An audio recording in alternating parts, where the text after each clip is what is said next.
नमस्कार, आप देख रहे हैं न्यूज़ आपका। आज हम जानेंगे कि कैसे खूंटी चाईबासा बॉर्डर इलाके में नक्सली बुधराम मुंडा को ढेर किया गया, कैसे सुरक्षा बल के जवान नक्सलियों के ठिकाने तक पहुंचे और आगे कौन कौन से माओवादियों को घेरने की तैयारी सुरक्षा बलों के द्वारा की जा रही है। साथ में ये भी आपको बताऊंगा कि मुठभेड़ के बाद कौन कौन से हथियार और नक्सली सामग्री जंगलों से बरामद किए गए हैं। इस वीडियो के लास्ट में एक चौंकाने वाला खुलासा भी करने वाला हूँ। साथ में तमाम तरह की जानकारियाँ आज इस मुठभेड़ से संबंधित इस वीडियो में आपको देखने को मिलेगी। आपको बता दूं, चाईबासा एसपी आशुतोष शेखर के अनुसार उनको एक गुप्त सूचना मिली थी कि मुठभेड़ वाले इलाके में माओवादियों की एक टुकड़ी काफ़ी दिनों से भ्रमणशील है, जिसमें माओवादी दस्ते के अमित मुंडा और प्रभात मुंडा के मौजूदगी की भी खुफिया इनपुट पुलिस को मिल चुकी थी। आप तस्वीरों में देख सकते हैं, ये वही अमित मुंडा है जिसके ऊपर 15 लाख का इनाम घोषित है।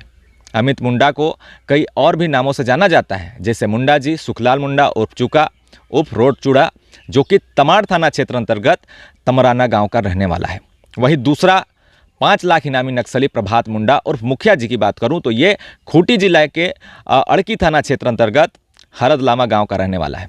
ये दोनों इनामी नक्सलियों के साथ अन्य 12 लोग भी इनके दस्ते में इन्हीं मुठभेड़ वाले इलाके में भ्रमणशील थे, ऐसी सूचना पुलिस को मिलने लगी।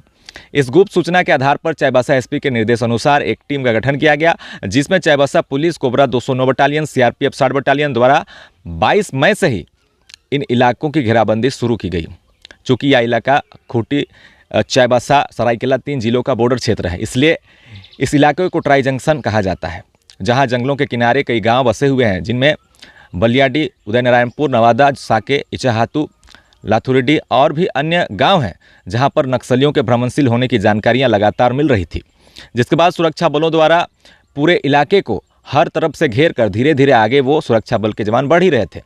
22 मई यानी कि बुधवार से ही कोबरा 209 की टीम जंगलों में डटी रही रात में, जिसके बाद सुबह अन्य टीम भी मौके पर पहुंची और जंगल पहाड़ में सर्च अभियान शुरू किया।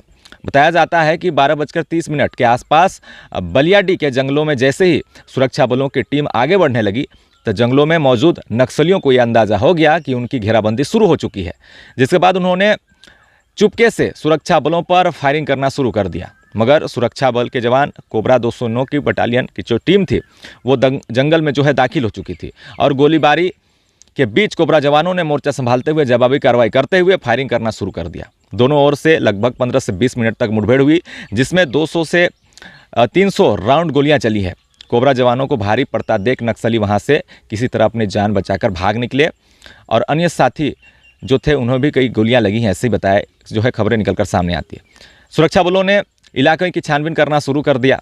उसके बाद एक माओवादी का शव जंगलों से बरामद किया गया, जिसका नाम बुधराम मुंडा है, जो कि खूंटी जिला के अड़की थाना क्षेत्र अंतर्गत हेमरम चिड़िया सियुद गांव का रहने वाला है। सर्च अभियान के दौरान जंगलों से बुधराम मुंडा के शव के पास से 9mm की एक पिस्टल, मैगजीन 2, गोली 20, SLR बंदूक की 134 गोलियां, मैगजीन 2, वोकी टोकी सेट 3 और दैनिक उपयोग वाली सामान को बरामद किया गया है।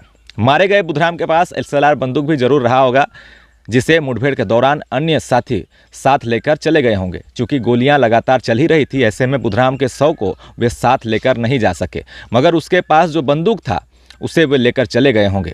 3 वोकी टोकी सेट है, जिससे वे लगातार एक दूसरे से संपर्क में रहते थे। गर्मी का मौसम है, ऐसे माओवादियों द्वारा काफ़ी ज़्यादा संख्या में सत्तू शरबत के प्लास्टिक रेपर वहाँ पे पाए गए हैं। आप तस्वीरों में देख सकते हैं, ये 2 पैकेट पेन भी मिला है, यानी कि नक्सली काफ़ी दिनों से जरूरी सामान अपने साथ लेकर चल रहे थे। कई कागज़ भी देख सकते हैं जिसमें कई तरह की चीज़ें लिखी हुई है। घटना स्थल और नक्सलियों की सामग्री देखकर ऐसा लग रहा है कि वे काफ़ी दिनों से अलग अलग जगहों में रुकते हुए आगे बढ़ रहे थे।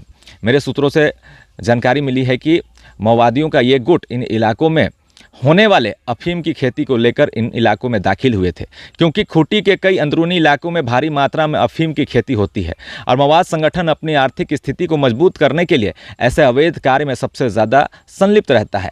इन इलाकों में माओवादियों के लिए अफीम की खेती करना काफ़ी आसान होगा और उनके संगठन को और मजबूती इससे मिल जाती, जिसको लेकर इन इलाकों के ही माओवाद संगठन से जुड़े नक्सली सदस्यों की टीम इन इलाकों में लगातार भ्रमणशील थी।